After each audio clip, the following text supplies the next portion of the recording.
بسم اللہ الرحمن الرحیم۔ محترم دوستو،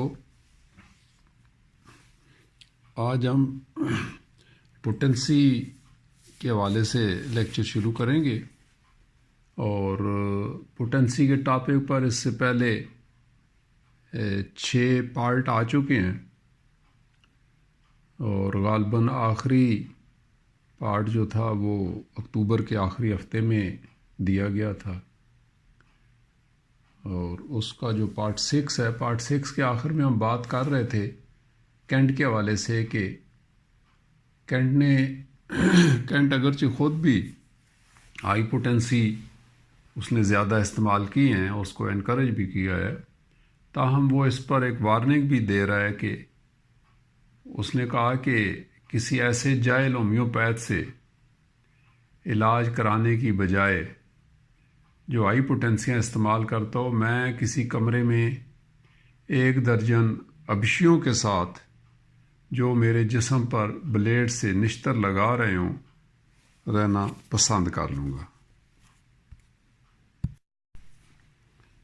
تو اس حوالے سے وہ یہ کہنا چاہ رہا ہے کہ بھلے آپ ہائی پوٹنسیاں استعمال کریں، لیکن آپ کو ان کے بارے میں مکمل آگہی بھی ہونا چاہیے، اور مکمل اور اطمینان بخش علم کے بغیر ہائی پوٹنسیاں استعمال کرنا بہت رسکی کام ہے۔ اب ہم پارٹ 7 پہ آتے ہیں۔ یہاں سے ہم راجن سنکرن کو کوٹ کریں گے۔ راجن سنکرن پوٹنسی کے بارے میں کیا لکھتے ہیں؟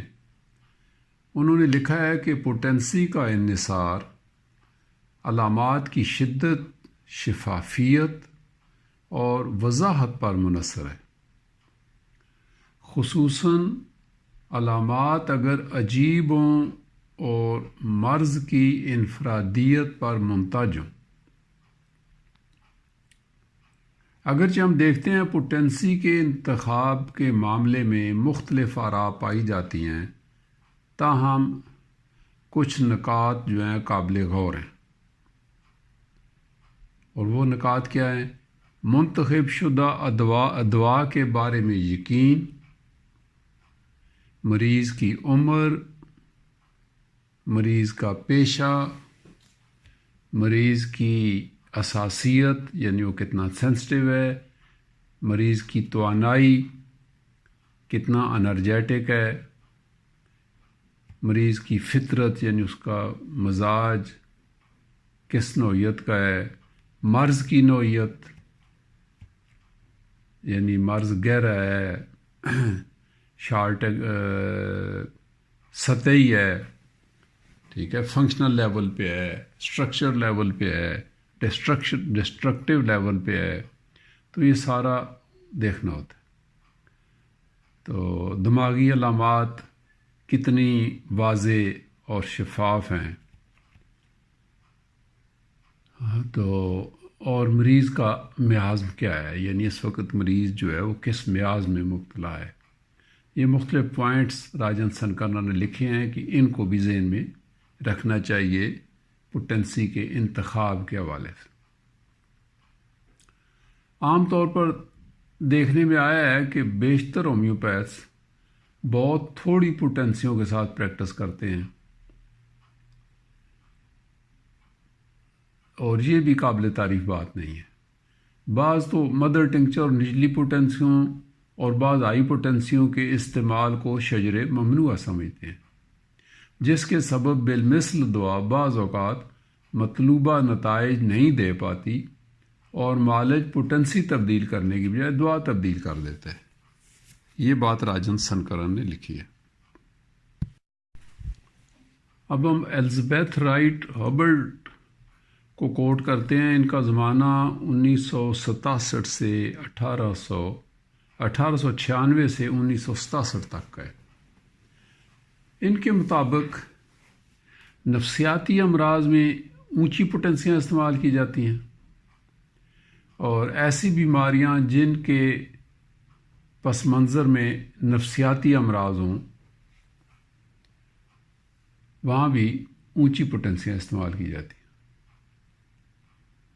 فنکشنل بیماریوں میں بھی ہائی پوٹنسی بہت کام کرتی ہے۔ عاد امراض اگرچہ پیتھالوجیکل تبدیلیاں آ چکی ہوں تو بھی ہائی پوٹینسی کی ضرورت پڑتی ہے، جبکہ مزمن امراض کے عاد حالتوں میں جیسے مثلاً کارڈیک استھما ہے، اس میں متوسط اور نچلی پوٹینسیوں کو ترجیح دینی چاہیے۔ یعنی ایک بندہ کرونک مرض میں مبتلا ہے تو اس کو کوئی ایکیوٹ کمپلینٹ آ جاتی ہے تو وہاں آپ متوسط اور نچلی پوٹینسیوں تک رہیں۔ مزمن امراض کے علاج کی شروعات میں 200 پوٹینسی بہتر رہتی ہے۔ ایسے کیس جہاں دماغی علامات واضح ہوں، ہائی پوٹینسی قابل ترجیح ہے۔ مایوس کن اور خطرناک کیس میں عاد بیماریوں میں جہاں قوت حیات سینہ سپر دکھائی دیتی ہو وہاں اونچی پوٹینسی استعمال ہوتی ہے۔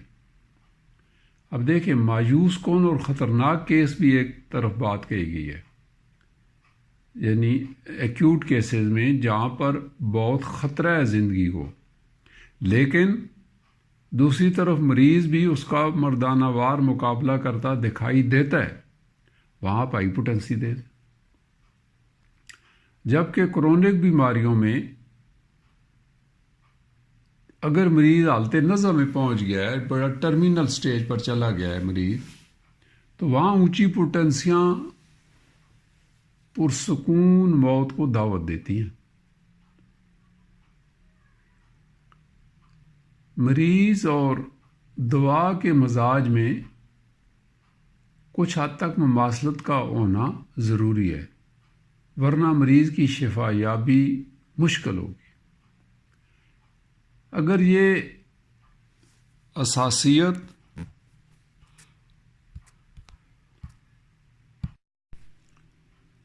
ایڈیوسنکریسی عروج پر ہو، وہاں متوسط اور نچلی پوٹینسیاں استعمال کریں۔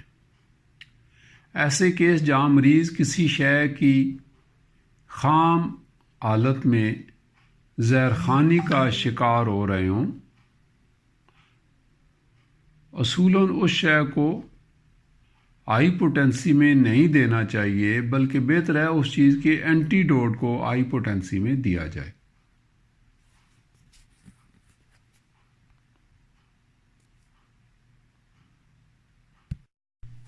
اب ہم آتے ہیں پی سنکرن پر۔ ممبئی کے اس ڈاکٹر نے پوٹینسی کے انتخاب کے کچھ اصول وضع کیے۔ ایسے کیس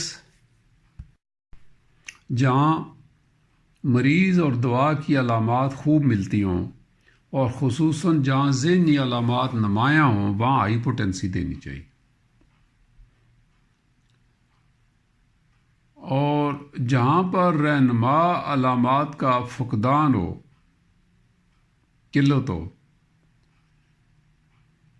جہاں محض کسی سطحی یا لوکل علامات پر انحصار کرنا ہو،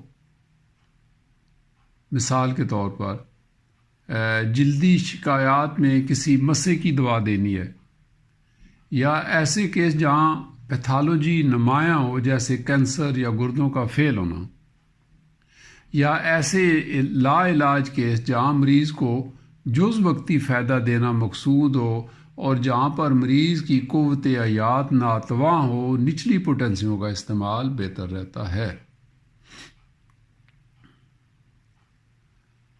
بعض دوائیں بعض پوٹینسیوں میں بہتر کام کرتی ہیں، مثلا آئیوسائمس، سیبل سیرولیٹا، آرنیتھوگیلم، ہائیڈروکوٹائل،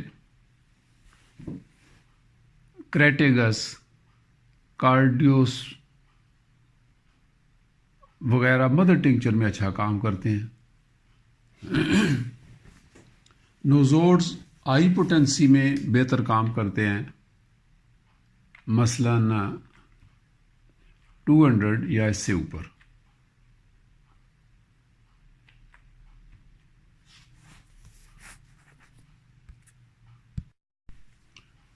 اور اگر ایک مریض پہلے سے ہی ہائپوٹینسی دعا کے زیر اثر شفا یابی کے مراحل میں ہے، لیکن اس دوران اسے چھوٹی موٹی شکایت ہو جاتی ہے، تو اسے تکمیلی دعا نچلی پوٹینسی میں استعمال کرائی جائے، اور بڑوں کی نسبت بچوں میں توانائی زیادہ ہوتی ہے، لہذا وہ اونچی پوٹینسی کو برداشت کر لیتے ہیں۔ تو